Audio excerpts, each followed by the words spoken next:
Hello and welcome to Daddy Daughter Fodder. Where conversation meets culture. Where conversation meets culture. That's beautiful. So what are we talking about?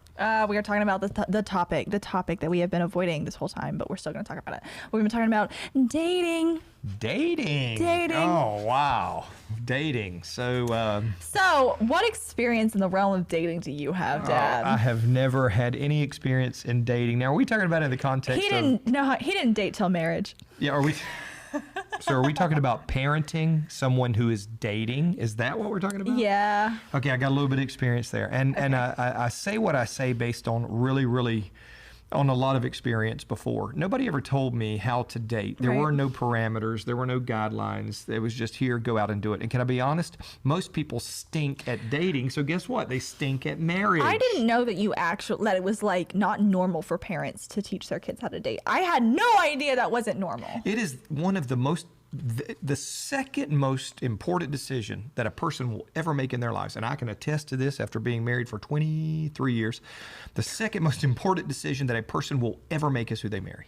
That's what you've always taught me. The first decision is accepting Jesus Christ as your Lord and Savior, and the second is dating. The inevitability of death necessitates the first decision because we're all going to die. Sure. The second decision necessitates having a life worth living. That's important. And if you marry the wrong person, you and they, I promise you, will be miserable forever. So we took it very seriously. So have I ever dated? Yes. Yes. Did you have clear guidelines and assistance from your dad when dating? I did. Yeah. When did I date? Oh, was it beneficial? Yes. When did I date? When did you date? When did I date? Not until after you were 18 years old. Yes. What was the reason for that? Because Daddy said no. No. Okay. The reason for that, since you're being difficult, is you obviously date to marry. Ooh, that's the reason you that's a date. good one. You date to get married, and so if you can't get married, why would you date? You can't get married until you're 18, so why would you date? And you say, otherwise, it's practice for divorce. Yeah, that's what I'm saying. So why would, and people are like, well, we want to show them healthy relationships when they're young. They don't know anything about relationships. Why would you throw anything else? They can barely get along with their friends. If you can't hold on to a friend for 2 years, what makes you think you can hold on to a whole husband your whole life? Oh, wow. Did you just do the neck thing? Oh, I'm sorry. I've been like holding that in. So the idea is that marriage is to be a continual, perpetual, growing, healthy relationship. Marriage is not the end goal. And I feel like people when they look at relationships, because when you're dating, the end goal is not to get married. The end goal is to stay married. The end goal is to continually be meeting goals within that marriage and that relationship. If you think you get married and it's over, you've already shot yourself in the foot. Like, it's not over. So what was some of the beneficial advice or direction? And I'll be very clear. I told my daughters this. I want them to get married. Yes. I want them. It is my desire that they end up in a very fruitful, very happy relationship. That is my desire. We did not believe him for a long time. They did. In fact, I had some other more subtle reasons. One, I didn't want to support them the rest of my life because you have to pay for them. You guys are expensive. So they can get off my payroll onto somebody else's payroll. But the idea is that you want them to stay at that other payroll or at that other Stay job. married. Stay married. Yes. So what is some of the guidelines or parameters that I suggested? And here's the thing. They invited me in. This is huge. Once they understood that I wanted good for them, was it easier at that point for me to invite you into the process? Well, 100%. And both me and my sister have dated. Okay. Both me and my sister, we're not currently in relationships. We have dated previously. So I feel like understanding from the beginning that you were for us and not against us was the biggest deal. And we couldn't understand that when we were younger. If we started dating, I could not imagine dating in high school, could not imagine dating in middle school. I couldn't imagine any of that. When 13-year-olds tell me that they are on their third boyfriend, I'm like, I'm sorry, who? I'm sorry, what? You can barely get yourself together. What makes you think you can take care of another person? Like, what is this? But I feel like some of the guidelines that you put for us, you didn't even set them, because honestly, I could have said at any point, this is unreasonable, I'm not doing that. And I 100% believe that you would have respected my decision with that. You would have guided us down the right path. But I also think there was an element of trust, because you trusted us. You said we've set you with good values and good principles and good accountability, and it's up to you not to mess this up. And neither of them have absolutely lost their minds when it come to that. They weren't just looking for an opportunity to shake off the oppressive fetters of the patriarchy. They were looking for a good relationship, and not every relationship is the right relationship. You said something earlier on. You said that the right relationship at the wrong time can be the wrong relationship. I don't believe that a 13, 14, 15, 16-year-old person is prepared for marriage. And a lot can happen. You have to be physically, emotionally, mentally, spiritually mature enough. And that happens at different ages. It happens at different, and you as a parent, we as parents, we have to be cognizant of that. But how do we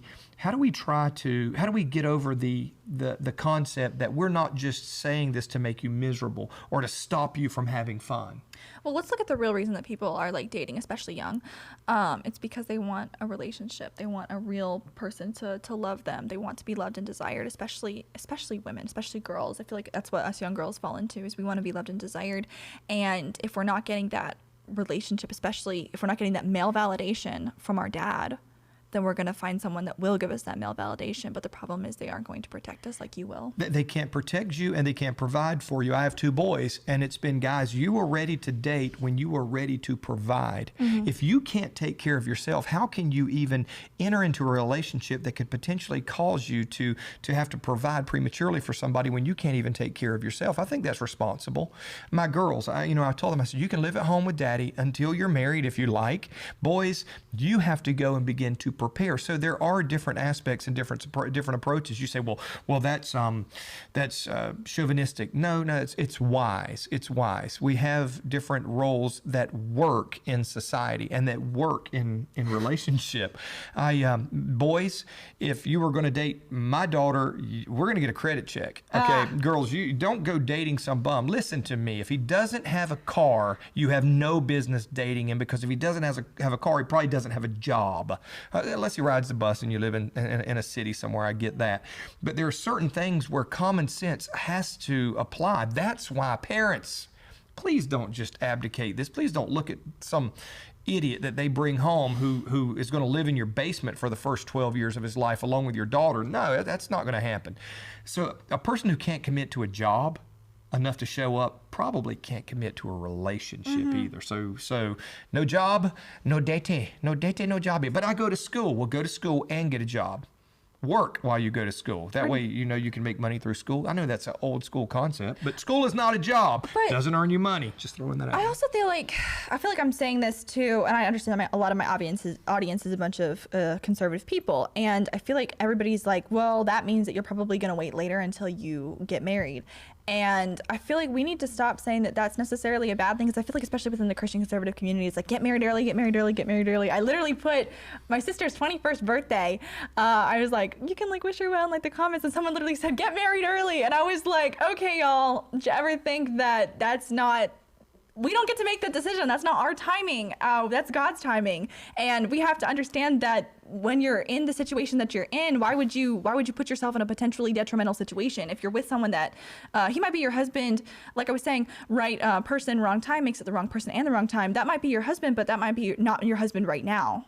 Okay. And I feel like that's such a concept that we overlook, because there's so much pressure right now to get, especially again, a Christian conservative, to get married early, because the world isn't getting married early. So therefore you have to get married early. And both of my cousins, my female cousins, were married before 21. And my cousin that recently got married at 18, and he actually married at 19, married his wife who was 18. So, and there's nothing wrong. I wish I would have gotten married earlier so I could have had more kids. I only had 4 because we were old by the time only 4. Yeah, only 4. So, but waiting later, then you hear, oh, don't get married. There's plenty of time. Listen, there's a balance. If you don't have the right person, that's a huge indicator that it's not the right time. Okay, so it's pretty simple. So what are simple boundaries? What are simple guidelines for dating? As a father, I think it was important that they not put themselves in situations where they experience premature connectivity. What do I mean? I love how you said that. When you touch somebody's hand, when you take hands and hold hands with somebody, and something happens. And ladies, parents, young ladies, parents who may have young ladies, a guy will do whatever he can get away with in most cases. Okay. So girls hold all the power. So, well, to a degree, but when you touch somebody, something happens. I mean, when that physical contact, well, generally it perpetuates greater and greater physical contact. So you have to have boundaries. What will you do and what will you allow? You say, well, do you believe that sex should be abstained until marriage? Absolutely. And I'll give you a massive reason, 2 massive reasons. One, it's sin. It's against God to do it otherwise. The second one is, once you engage physically, you lose your emotional mind. Your perception, your clarity, your judgment concerning another person becomes skewed when physical intimacy is on the table. It takes almost 6 months after the initial meeting of a person in order to come to the place where you can really see them for who they are, not who you're projecting them to be. Plus, I feel like there's another aspect of that. There's just like a functional aspect, because sex obviously can lead to pregnancy, and then you're shooting that kid right there in the get-go, because now his mom or dad are not married. He's born in a wedlock. That kid's already not in a stable household at that point. Then you're like, oh well, we'll just get married, and that forces people to make rash decisions. And what if that wasn't your spouse? Again, all because you had sex before marriage. Again, there's just so many logical reasons why you should do that. Plus, what's the difference between why would you date someone? Why would you move in with that person? Why would you continue to have sex with them? Why would you play house without getting married to them? Why would you do that? Is it because you have commitment issues and you want to like get out as soon as possible? Like, that's not a healthy place to be in. And if you're struggling with commitment issues or struggling with that, then you need to get yourself fixed before you can work with someone else.